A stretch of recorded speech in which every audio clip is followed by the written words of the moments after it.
नमस्कार, मैं हूं पवन कुमार चौधरी और आप देख रहे हैं स्टार ब्लू न्यूज। चैनल पर पहली बार आए तो चैनल को अभी सब्सक्राइब करें, वीडियो को लाइक करें और अधिक से अधिक शेयर करें। आज हमारे साथ मौजूद है जमालपुर विधानसभा क्षेत्र के जाने माने शख्सियत सुबोध तांती जी।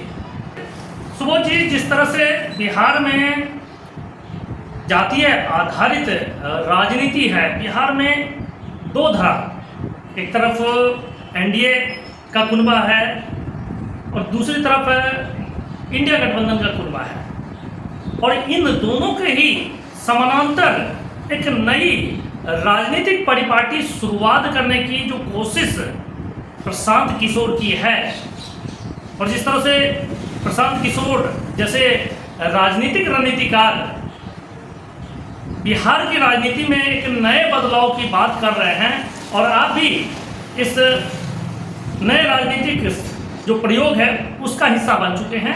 तो क्या कुछ लग रहा है कि बिहार में अब प्रशांत किशोर की एंट्री के बाद कोई राजनीतिक बदलाव आने की संभावना है? निश्चित रूप से बिहार में परिवर्तन होगा, सत्ता में परिवर्तन होगा, और बिहार के आम और आवाम जन स्वराज से जुड़ चुके हैं, और विकल्प के रूप में पहला विकल्प जो है यह बिहार की राजनीति में जन स्वराज है। आपने बिहार में जन स्वराज को पहला विकल्प बताया है। क्या कुछ ऐसा प्रशांत किशोर आम जनता के लिए खास करने जा रहे हैं, और क्या ऐसा आपको लगा कि जो जन स्वराज है वो कुछ विशेष रूप से राजनीति में नया बदलाव कर रही है, जिसके आधार पर आप इतना बड़ा कदम उठाते हुए जन स्वराज का हिस्सा बने? क्या कुछ इसमें अलग लग रहा है आपको? देखिए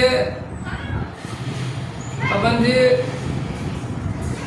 मैं पहले से जब इन्होंने राजनीतिक कैंपेनिंग करने का काम करते थे भिन्न भिन्न पार्टियों के लिए, उस समय से ही मैं इनके विचारधारा से संतुष्ट। जब इनका जन स्वराज बना और जो बिहार में यात्रा शुरू होने वाली थी लगभग 2 वर्ष पहले, उस समय ही मैं पटना में इनके विचारों को जाना, सामने सामने बात हुई, और जब इनके विचारों को जाना तो लगा कि यही एक जन स्वराज है और यही एक उनके प्रमुख है आदरणीय प्रशांत किशोर जी, जो बिहार में बदलाव कर सकते हैं। बिहार में गरीबों की बात कोई नहीं करता, गरीबों बिहार में मजदूरों का पलायन का कोई बात नहीं करता, बिहार में विकास का कोई बात नहीं करता, लेकिन प्रशांत किशोर जी जाति धर्म से ऊपर उठ करके, जाति बिरादरी से ऊपर उठ करके समग्र समाज को लेकर के एक जो परिवर्तन का मुहिम छेड़े हैं, हमको लगता है कि निश्चित रूप से इसमें जन स्वराज सफल हो।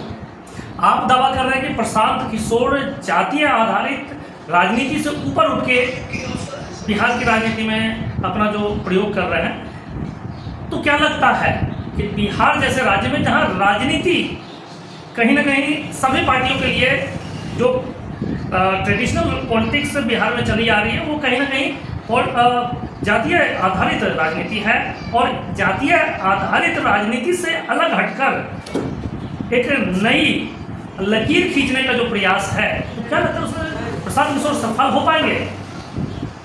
100% सफल होंगे। बिहार की जितनी भी जातियां, चाहे वह जाति आधारित राजनीति का हिस्सा बन गए हों, लेकिन विकास से महरूम है। आपने देखा होगा पवन जी, पिछले 2 दिन पहले जो रिजल्ट आई रुपौली विधानसभा के उपचुनाव का, उसमें मैं यह नहीं कहता कि जन स्वराज जीत गए, लेकिन आप बताइए कि जो पहले 15 साल की सरकार थी राजद की और उसके गठबंधन की, और अभी में जो भारत सरकार और बिहार सरकार, भाजपा और जदयू की सरकार है, इन दोनों को जनता ने नकार दिया, और तीसरे जो निर्दलीय उम्मीदवार थे उसको जिताने का काम किया। मैं समझता हूँ अगर जन स्वराज के उम्मीदवार वहाँ होते तो निश्चित रूप से जन स्वराज की जीत होती। इसलिए इससे यह हम समझते हैं बिहार की जनता वर्तमान और पूर्व की सरकार से पूरी तरह से विक्षुब्ध है, पूरी तरह से इन दोनों को नकार दिया है और तीसरे विकल्प की तलाश में बिहार की जनता है, चाहे वह कोई भी जाति बिरादरी धर्म के हो। तीसरा विकल्प जन स्वराज है। जन स्वराज के प्रमुख आदरणीय प्रशांत किशोर जी हैं। आपने रुपौली विधानसभा उपचुनाव का जिक्र किया, तो रुपौली विधानसभा चुनाव का जो उपचुनाव का जो परिणाम आया, उसके बाद से जो आपकी पार्टी है जन स्वराज की ओर से लगातार ये दावे किए जा रहे हैं कि रुपौली विधानसभा उपचुनाव यह संकेत दे रहा है कि बिहार की जनता अब बदलाव की मांग कर रही है, तीसरे विकल्प की तलाश कर रही है। तो क्या माना जाए, प्रशांत किशोर ही तीसरा विकल्प हो सकते हैं या और भी जो निर्दलीय प्रत्याशी, क्योंकि दोनों जगह निर्दलीय प्रत्याशी को जीत मिली, चाहे पूर्णिया लोकसभा चुनाव की बात करें या रुपौली विधानसभा उपचुनाव की बात करें, तो कहीं ना कहीं पूर्णिया जिला में लगातार 2 चुनाव में जनता का जो मैंडेट था निर्दलीय प्रत्याशियों के लिए था। तो ऐसे में प्रशांत किशोर की जो बाँछें खिल रही हैं वो कैसे खिल रही है, क्योंकि प्रशांत किशोर की पार्टी की तो वहाँ जीत नहीं हुई, तो कैसे प्रशांत किशोर दावा कर रहे हैं कि रुपौली उपचुनाव का परिणाम उसके लिए कहीं ना कहीं तीसरे विकल्प के रूप में जनता देख रही है। देखिए पवन जी, ये उम्मीद की जीत, ये उम्मीदवार की जीत नहीं है। ये बिहार में जो पूर्व की सरकार रही है और वर्तमान में जो 20वां साल में जो वर्तमान सरकार है उसका नकारा का जवाब है ये। और लोगों को यह एहसास हुआ कि इन लोगों के द्वारा ही जनता का भला हो सकता है, जनता का कल्याण हो सकता है, जनता का विकास हो सकता है। इसलिए उम्मीद से निर्दलीय उम्मीदवार को जिताने का काम कर रहे हैं। लेकिन आपका कहना है कि प्रशांत किशोर जी कैसे फिर जनता को संभालेंगे, मैं आपको बता देता हूँ। मेरे आइडियोलॉजी में, जन स्वराज के आइडियोलॉजी में गरीब गुरबा की बात की जाती है, समग्र समाज की बात की जाती है, जाति धर्म की बात नहीं की जाती। और अभी मैं बता देता हूँ आपको, आज आज़ादी के इतने वर्षों बाद भी जिन गरीबों के शरीर पर कपड़ा नहीं था उनके बच्चे भी फटे हाल हैं, लेकिन वोट क्या करते हैं जाति के नाम पर। लेकिन उनको उम्मीद है। मैं कहता हूँ बिहार के लोगों से कि आप अपने विकास की बात करिए, आप अपने शिक्षा की बात करिए, आप जो लाखों के संख्या में दूसरे प्रदेश में जाते हैं मजदूरी करने, उसकी बात करिए, रोजगार की बात करिए। और ये हमारी पार्टी, हमारा संगठन जन स्वराज ही इसकी बात करती है। बाकी जितनी भी पार्टियां हैं वह जाति धर्म की बात करती है।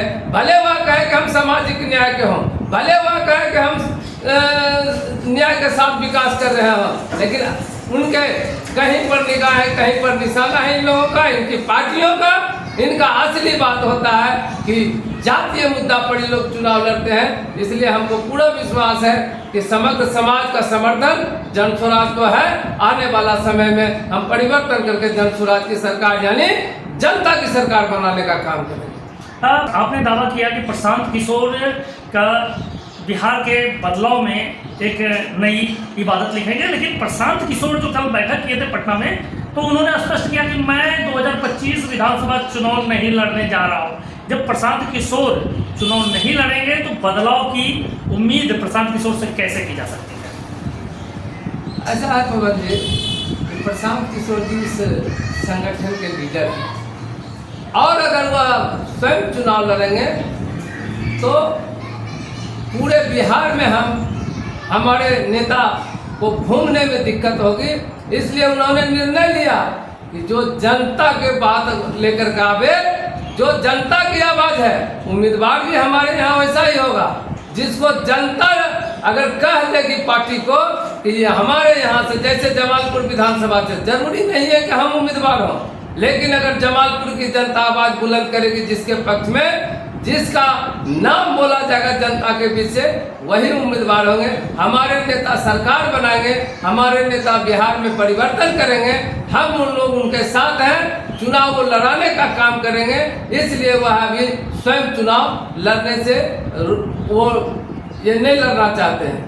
आपने कहा आपने जिक्र किया जमालपुर विधानसभा क्षेत्र का। आप जमालपुर विधानसभा क्षेत्र से पिछला विधानसभा चुनाव लड़ चुके हैं, एक अच्छा अनुभव चुनाव को लेकर है, और कहीं ना कहीं अगर आपको जनसुराज की ओर से उम्मीदवार बनाया जाता है, क्योंकि आपके पास जिस जाति से बिलोंग करते हैं उस जाति का भी अच्छा खासा वोट बैंक जमालपुर विधानसभा क्षेत्र में उपलब्ध है, तो ऐसे में अगर आपको उम्मीदवार बनाया जाता है, वहाँ के जो विधायक है वर्तमान में डॉक्टर अजय कुमार सिंह, जो स्वयं भूमियार जाति से बिलोंग करते हैं, भूमियार की भी ठीक ठाक आबादी जमालपुर विधानसभा क्षेत्र में है, उसके अलावा जो गठबंधन के आधार पर एमवाई समीकरण उनके साथ है, तो ऐसे में कहीं ना कहीं एक जो बड़े वोट बैंक है उसके सामने आप एक चुनौती पेश करने जाएंगे।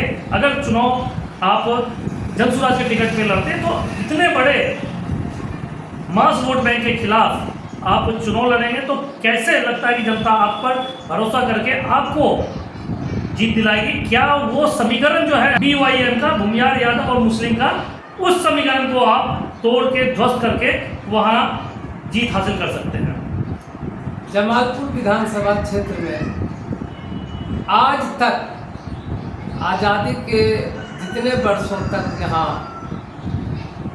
विधायक रहे हैं, 48 वर्षों तक सिर्फ एक दो परिवार का कब्जा था, और पिछले विधानसभा चुनाव में जनता ने मुझे कहा कि आप चुनाव लड़िए, क्योंकि मेरा काम ही है सुबह से रात तक जनता के बीच रहना, दुख सुख में साथ देना। जनता ने मुझे कहा चुनाव लड़िए, चाहे आप निर्दलीय लड़िए, चाहे जैसे लड़िए। राष्ट्रीय जनता दल ने हमें उम्मीदवारी नहीं दी, इसके पहले मैं राष्ट्रीय जनता दल में था, मुझे थर्ड फ्रंट ने उम्मीदवार बनाया और मैंने चुनाव लड़ा।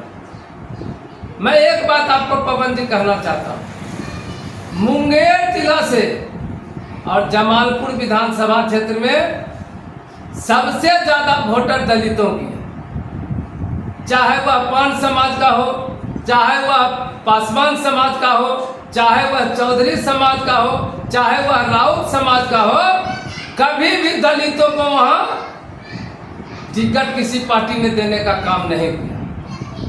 मैं तो यह नहीं कहता हूँ कि मुझे जनसुराज उम्मीदवार बना देगी, लेकिन अगर जनसुराज उम्मीदवार बनाती है, मैं समझता हूँ कि घर के तरह जो है अपने पान जाति तांती जाति में रात दिन घूमने का काम किया। हमारी आबादी 40,000 अकेले है और पूरा दलित का आबादी 82,000 के आसपास है, तो मैं समग्र समाज, चूँकि जनसुराज किसी जाति बिरादरी की बात नहीं करती। आप देख लीजिए, मुनाजिर हसन जी परसों आए हैं, अजय राय जी पूर्व मुखिया जी आए हैं, कई ऐसे लोग हैं, चौरसिया जाति के आशीष जी हैं, और कई लोग हैं जो जाति बिरादरी से ऊपर उठ करके ये बिहार को बचाने के लिए, अब बिहार के बचाने का परिवर्तन हम लोग को लड़ना पड़ रहा है। एक तरह से आर्थिक गुलामी की ओर हम बढ़ रहे हैं। हमारा यहाँ कोई रोजगार का साधन नहीं है। हमारे भाई बंधु दिल्ली और पटना जाकर के, कलकत्ता जाकर के मजदूरी करने के लिए विवश हैं। हम गरीबों की लड़ाई लड़ रहे हैं जनसुराज के माध्यम से, और निश्चित रूप से जमालपुर में अति पिछड़ा और दलित महादलित बहुत बड़ा फैक्टर है, इसलिए हम निश्चित रूप से वहाँ हम जनसुराज की जीत दिलाने में हम सक्षम। आपने कहा कि बिहार की जो पारंपरिक पार्टियां हैं, ट्रेडिशनल पार्टीज जो हैं, उनकी ओर से जातीय आधारित राजनीति की जाती है। तो दलित की बात आपने कहा, दलितों की राजनीति, लोजपा सुप्रीमो चिराग पासवान दलित वोट बैंक की बात करते हैं, उससे अलग क्या करेंगे जो जनता आप पर भरोसा कर सकती है? देखिए पवन जी, जहाँ तक विकास की बात है, मैं समझता हूँ कि आज़ादी के बाद जो अंग्रेजों ने छोड़ कर गया था, जमालपुर में एशिया का सबसे रेल कारखाना, बड़ा रेल कारखाना, उसको भी किसी राजनीतिक पार्टी या किसी सांसद विधायक ने बचाने का काम नहीं किया। आप देख लीजिए, जमालपुर कारखाना मृतप्राय हुआ, टीए कैंप इधर उठ गया, जो एक बहुत बड़ा धरोहर था। 3-4 साल पहले जो है इर्मी यहाँ से उठ के, जहाँ पूरे देश में रेलवे का जो है अधिकारी बन के जाते थे, उसका यहाँ ट्रेनिंग होता था, उसको उठा दिया। जमालपुर को आज तक, चाहे सरकार किसी की हो, आजकल प्रोडक्शन यूनिट यानी निर्माण कारखाना तक घोषित नहीं किया गया। जमालपुर में इतनी बड़ी प्रॉपर्टी है रेलवे का, इतने बड़े क्षेत्र हैं, वहाँ एक DRM ऑफिस होना चाहिए था। आप सोच लीजिए, धनौरी का लोग मालदा जाने का काम करता है, धनौरी से मालदा जाने में कितनी परेशानी होती है, यह समझने की बात है। जमालपुर तो कारीगरों के मामले में रेलवे का रीढ़ कहा जाता है, रेलवे का अधिकारी यहाँ से सब जगह जाते हैं, रेलवे के दक्ष कर्मचारी सभी जगह जाते हैं, लेकिन जमालपुर का क्या हाल हुआ? आप सतगरवा जलाशय योजना ले लीजिए, 900 करोड़ रुपया खर्च किए गए। सतगरवा जलाशय वो बनाने के नाम पर 9 विधायक बने, लेकिन 9 बूंद भी पानी नहीं आया।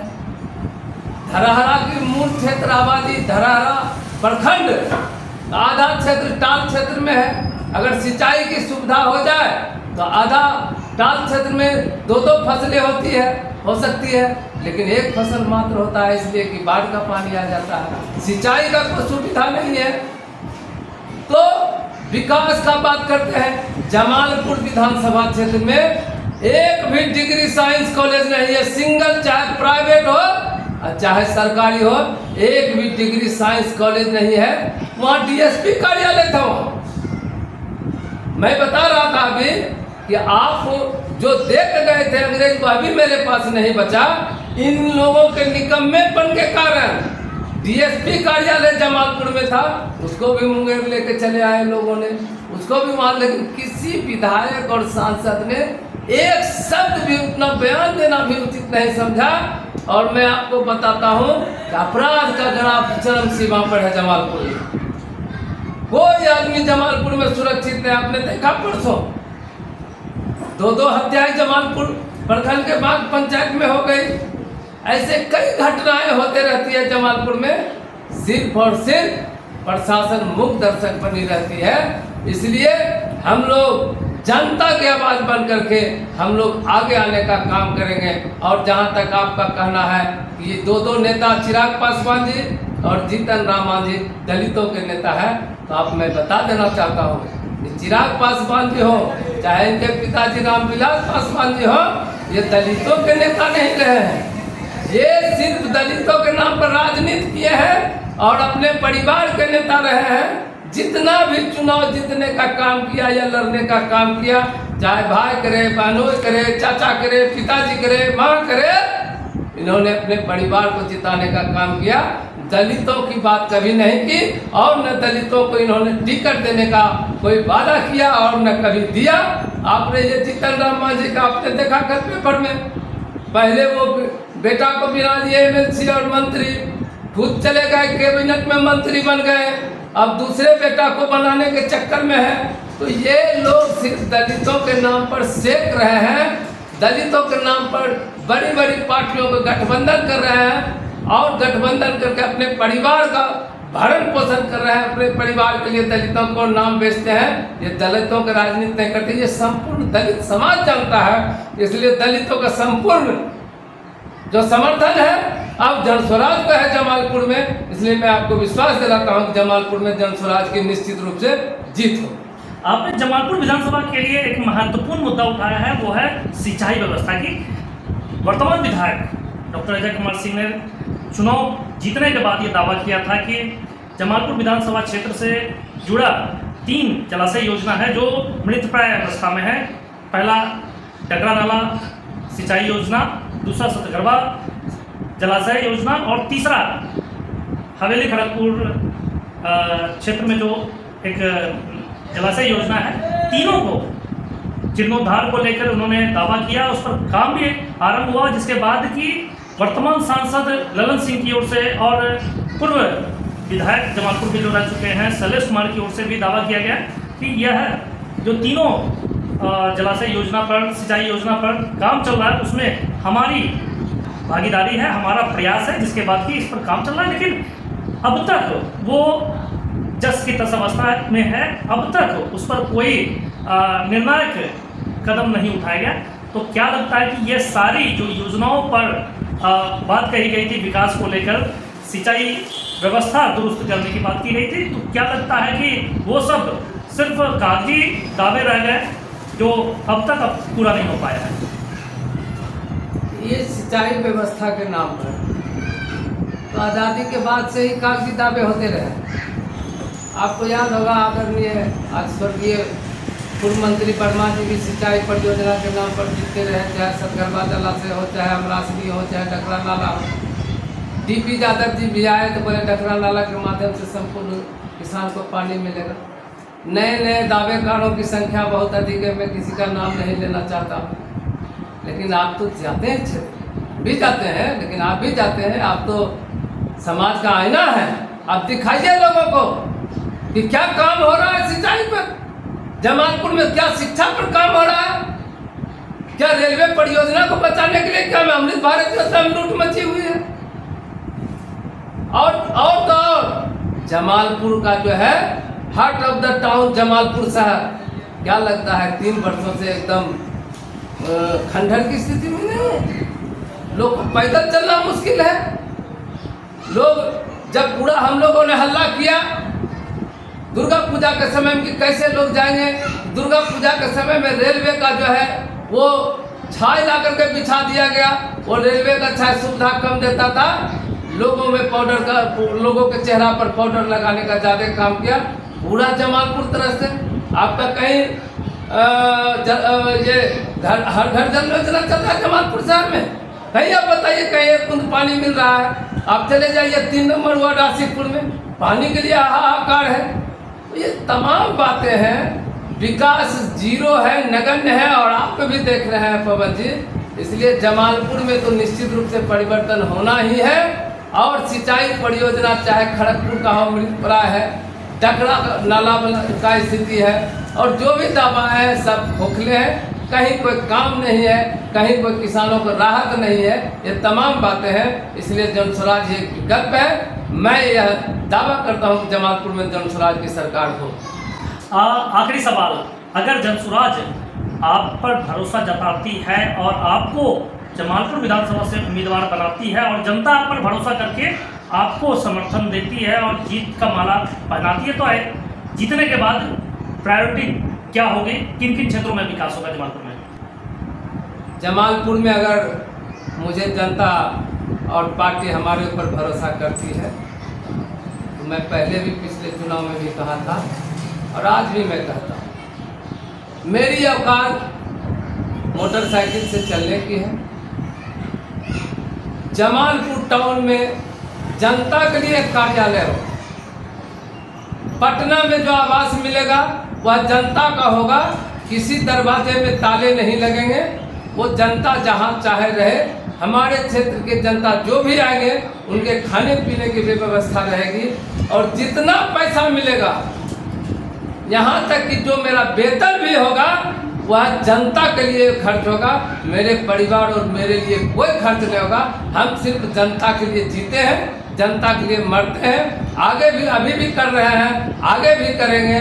और तमाम जो हमारे संसाधन हमको मिलेगा वो तमाम जनता के ऊपर खर्च होगी। और मैं एक बात आपको बता देना चाहता हूँ, मैं जनस्वराज में उम्मीदवारी के लिए नहीं आया। मैं जनस्वराज, ये मैं अपनी बात बताया, लेकिन मैं जनस्वराज की मैं बात बताता हूँ। जनस्वराज एक सैलाब है अभी बिहार में, और जमालपुर में भी कई महत्वपूर्ण साथी भी आए हुए हैं जनस्वराज में। अगर किन्हीं साथी को क्षेत्र से उम्मीदवारी मिलती है तो मैं जनस्वराज के साथ हूँ, मैं उम्मीदवारी के लिए नहीं आया हूँ। अगर हमें पार्टी हमारे ऊपर विश्वास करती है तो मैं निश्चित रूप से, हम भी चुनाव मैदान में हैं और निश्चित रूप से जनता का आशीर्वाद हमको मिलेगा तो हम जनता का काम करेंगे। बहुत बहुत धन्यवाद। ये थे जनस्वराज के सक्रिय कार्यकर्ता सुबोध ताती, जिन्होंने जनता से वादा किया है कि अगर जनस्वराज पार्टी इनके ऊपर भरोसा करती है और जनता का साथ इन्हें मिलता है तो आने वाले दिनों में एक विधायक की भूमिका में ये जनता के विकास का काम करेंगे और जमालपुर विधानसभा क्षेत्र के विकास में एक नई इबादत लिखेंगे। हम लगातार अपने चैनल के माध्यम से जनस्वराज से जुड़े और जनता से जुड़े सभी मुद्दों को आप तक पहुंचाते रहेंगे। आप बने रहे हमारे साथ, देखते रहे स्टार न्यूज़। चैनल पर पहली बार आए तो चैनल को अभी सब्सक्राइब करें, वीडियो को लाइक करें और अधिक से अधिक शेयर करें।